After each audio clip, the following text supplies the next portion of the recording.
ನಿಮ್ಮ ಮೆದುಳನ್ನು ಕಂಟ್ರೋಲ್ಗೆ ತೆಗೆದುಕೊಳ್ಳಲು ಅವಶ್ಯವಾದ ಎಲ್ಲ ಮಾಹಿತಿಗಳು ಈ ವಿಡಿಯೋದ ಅಂತ್ಯದ ವೇಳೆಗೆ ನಿಮಗೆ ತಿಳಿಯುತ್ತದೆ. ನನಗೆ ಸಿಕ್ಕಂತಹ ಅತ್ಯಂತ ದೊಡ್ಡ ಲೈಫ್ ಅಡ್ವೈಸ್ ಎಂದರೆ ಧ್ಯಾನ ಅಥವಾ ಮೆಡಿಟೇಷನ್. ಇದು ನಿಮ್ಮನ್ನು ಇಂಪ್ರೂವ್ ಮಾಡಿಕೊಳ್ಳಲು ಕಲಿಯಲೇಬೇಕಾದ ಅತ್ಯಂತ ಮಹತ್ವದ ಲೈಫ್ ಸ್ಕಿಲ್. ನಿಮಗೆ ನಿಮ್ಮ ಯೋಚನೆ ಮತ್ತು ಫೀಲಿಂಗ್ಸ್ನ ಬಗ್ಗೆ ಪೂರ್ಣ ಹಿಡಿತ ಇದ್ದರೆ ಹೇಗಿರುತ್ತದೆ ಎಂದು ಯೋಚಿಸಿ. ಇದರಿಂದ ನೀವು ನಿಮ್ಮ ಕೆಲಸ ಮತ್ತು ಹವ್ಯಾಸಗಳನ್ನು ಕಂಟ್ರೋಲ್ ಮಾಡಬಹುದು. ಧ್ಯಾನ ಇಡೀ ನಿಮ್ಮ ಜೀವನವನ್ನೇ ಬದಲಿಸಬಹುದು. ಧ್ಯಾನ ಜೀವನದಲ್ಲಿ ಮುಂದುವರಿಯಲು ಇರುವ ಒಂದು ಚಿಟ್ ಕೋಡ್ ಆಗಿದೆ. ಇದರಿಂದ ಹಲವಾರು ಲಾಭಗಳಿವೆ. ಧ್ಯಾನ ನಿಮ್ಮ ಸ್ವನಿಯಂತ್ರಣವನ್ನು ಹೆಚ್ಚಿಸುತ್ತದೆ.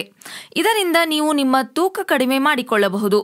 ನಿಮ್ಮ ಕೋಪ ಮತ್ತು ಒತ್ತಡದ ಸಮಸ್ಯೆಯನ್ನು ಕಂಟ್ರೋಲ್ ಮಾಡಿಕೊಳ್ಳಬಹುದು. ಇದರಿಂದ ನಿಮ್ಮ ನಿದ್ರೆ ಸುಧಾರಿಸುತ್ತದೆ, ನಿಮ್ಮ ಆರೋಗ್ಯ ಉತ್ತಮವಾಗುತ್ತದೆ ಮತ್ತು ಏಕಾಗ್ರತೆ ಕೂಡ ಹೆಚ್ಚುತ್ತದೆ. ಇದೇ ಕೇವಲ ಮೇಲ್ಮೈನಲ್ಲಿ ಕಾಣುವ ಲಾಭಗಳು. ಧ್ಯಾನದಿಂದಾಗುವ ಅತ್ಯಂತ ಮಹತ್ವದ ಲಾಭ ಎಂದರೆ ಅದು ನಿಮ್ಮನ್ನು ಒಳಗಿನಿಂದ ಗಟ್ಟಿ ಮಾಡುತ್ತದೆ. ನೀವು ಜೀವನದ ಎಲ್ಲಾ ಪರಿಸ್ಥಿತಿಯನ್ನು ಬಹಳ ಶಾಂತ ಚಿತ್ತದಿಂದ ಎದುರಿಸುತ್ತೀರಿ. ನಿಮ್ಮ ಬ್ರೇಕಪ್ ಆಗಲಿ ಅಥವಾ ಜಾಬ್ ಹೋದರೆ ಇದರಿಂದ ನಿಮಗೆ ಹೆಚ್ಚು ವ್ಯತ್ಯಾಸ ಆಗುವುದಿಲ್ಲ. ನೀವು ನಿಮ್ಮ ಚಟಗಳನ್ನು ಸಹ ಬಿಡಬಹುದು. ನೀವು ನಿಮ್ಮ ಸುತ್ತಮುತ್ತಲಿನ ವಾತಾವರಣದೊಂದಿಗೆ ಕನೆಕ್ಟೆಡ್ ಎಂದು ಫೀಲ್ ಮಾಡುತ್ತೀರಿ.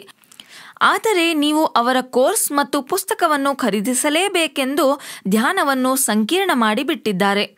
ನಿಮಗೆ ಅವುಗಳ ಅಗತ್ಯ ಇಲ್ಲ. ಧ್ಯಾನದ ಬೇಸಿಕ್ ಅಭ್ಯಾಸ ಅತ್ಯಂತ ಸುಲಭವಾಗಿದೆ. ಧ್ಯಾನವನ್ನು ಆರಂಭಿಸಲು ನಿಮಗೆ ಏನೇನು ಬೇಕೋ ಅವನ್ನೆಲ್ಲ ಈ ವಿಡಿಯೋದಲ್ಲಿ ಹೇಳಿದ್ದೇನೆ. ನೀವು ಕೇವಲ 3 ವಿಷಯಗಳ ಬಗ್ಗೆ ಗಮನ ಹರಿಸಬೇಕು. ಇದಕ್ಕೂ ಮೊದಲು ಧ್ಯಾನ ಎಂದರೇನು ಎಂದು ನಾನು ಹೇಳುತ್ತೇನೆ. ಸರಳವಾಗಿ ಹೇಳಬೇಕೆಂದರೆ ಧ್ಯಾನ ನಮ್ಮ ಮೆದುಳನ್ನು ಅಥವಾ ಮನಸ್ಸನ್ನು ಶಾಂತವಾಗಿ ಇರಿಸಿಕೊಳ್ಳುವ ಸಾಧನ. ಗಮನದಲ್ಲಿ ಇಟ್ಟುಕೊಳ್ಳಬೇಕಾದ ಮೊದಲನೇ ಅಂಶ ವಾತಾವರಣ.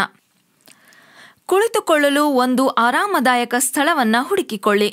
ನೀವು ನೆಲದ ಮೇಲೆ ಕುಳಿತಿದ್ದೀರಾ ಅಥವಾ ಕುರ್ಚಿಯ ಮೇಲೆ ಕುಳಿತಿದ್ದೀರಾ ಎನ್ನುವುದರಿಂದ ಯಾವುದೇ ವ್ಯತ್ಯಾಸ ಆಗುವುದಿಲ್ಲ. ನಿಮ್ಮ ಬೆನ್ನು ಮೂಳೆ ನೇರವಾಗಿರಬೇಕು. ನೀವು ನಿಮ್ಮ ಬೆನ್ನನ್ನು ನೇರವಾಗಿರಿಸಿಕೊಳ್ಳದೆ ಮಲಗಿದರೆ ನಿಮಗೆ ಅಲ್ಲೇ ನಿದ್ರೆ ಬಂದು ಬಿಡುತ್ತದೆ. ನಿಮ್ಮ ಅಕ್ಕಪಕ್ಕ ಯಾವುದೇ ತೊಂದರೆ ಅಥವಾ ಶಬ್ದ ಇರದಂತೆ ನೋಡಿಕೊಳ್ಳಿ. ನಿಮ್ಮ ಮೊಬೈಲ್ನಲ್ಲಿ 10 ರಿಂದ 20 ನಿಮಿಷಗಳ ಅಲಾರಾಂ ಹಾಕಿಕೊಳ್ಳಿ. ನೀವು ಮೊದಲನೇ ಬಾರಿ ಧ್ಯಾನ ಮಾಡುತ್ತಿದ್ದರೆ 20 ನಿಮಿಷಕ್ಕಿಂತ ಹೆಚ್ಚು ಅಲಾರಾಂ ಇಡಬೇಡಿ. ಬ್ಯಾಕ್ಗ್ರೌಂಡ್ನಲ್ಲಿ ಯಾವುದಾದರೂ ರಿಲ್ಯಾಕ್ಸಿಂಗ್ ಮ್ಯೂಸಿಕ್ ಅನ್ನು ಸಹ ಹಾಕಿಕೊಳ್ಳಬಹುದು ಅಥವಾ ಬೈನೋರಲ್ ಬೀಟ್ಸ್ ಅನ್ನು ಸಹ ಕೇಳಬಹುದು.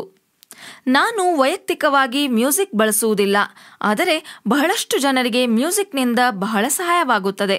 ಮ್ಯೂಸಿಕ್ ತುಂಬ ದೊಡ್ಡದಿರಬೇಕೆಂದಿಲ್ಲ ಮತ್ತು ಅದರಲ್ಲಿ ಯಾವುದೇ ಶಬ್ದವಿರಬೇಕೆಂದಿಲ್ಲ. ಅದರಿಂದ ನಿಮ್ಮ ಏಕಾಗ್ರತೆ ತಪ್ಪಿ ಹೋಗುತ್ತದೆ. 2ನೇ ವಿಷಯ, ಈಗ ನಿಜವಾದ ಟೆಕ್ನಿಕ್ನ ಬಗ್ಗೆ ಮಾತನಾಡೋಣ. ಬಹಳಷ್ಟು ಟೆಕ್ನಿಕ್ ಅನ್ನು ಹೇಳಿಕೊಡುವ ಬಹಳ ಗುರುಗಳಿದ್ದಾರೆ. ಆದರೆ ಅತ್ಯಂತ ಸರಳ ಟೆಕ್ನಿಕ್ ಎಂದರೆ ಕಣ್ಣು ಮುಚ್ಚಿಕೊಳ್ಳಿ ಮತ್ತು ನಿಮ್ಮ ಉಸಿರಿನ ಮೇಲೆ ಫೋಕಸ್ ಮಾಡಿ. ಶ್ವಾಸವನ್ನು ಒಳಗೆ ಎಳೆದುಕೊಳ್ಳಿ, ಹೊರಗೆ ಬಿಡಿ. ಉಸಿರು ನಿಮ್ಮೊಳಗೆ ಹೇಗೆ ಪ್ರವೇಶಿಸುತ್ತದೆ ಎಂದು ಗಮನಿಸಿ.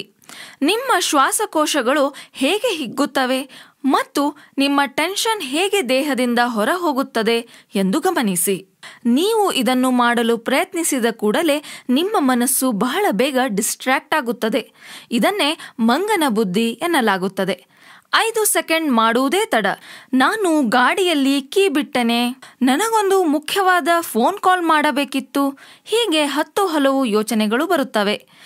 ಇವು ಬಹಳ ತೊಂದರೆ ಕೊಡುತ್ತವೆ. ಎದ್ದು ಎಲ್ಲಾದರೂ ಹೋಗಿಬಿಡೋಣ ಎನಿಸುತ್ತದೆ. ಆದರೆ ನೀವು ಇದನ್ನೆಲ್ಲ ಬಿಡಲು ಪ್ರಯತ್ನಿಸಿ. ಶ್ವಾಸದ ಮೇಲೆ ನಿಮ್ಮ ಫೋಕಸ್ ಅನ್ನು ತಂದುಕೊಳ್ಳಿ. ವಿಚಾರಗಳು ಬಂದಾಗ ನೀವು ಇರಿಟೇಟ್ ಆಗಬೇಡಿ. ನೀವು ನಿಮ್ಮ ಸಮಯವನ್ನು ವೇಸ್ಟ್ ಮಾಡುತ್ತಿದ್ದೀರಿ ಎಂದು ಯೋಚಿಸಬೇಡಿ. ಇದು ಕೇವಲ ಒಂದು ಯೋಚನೆ.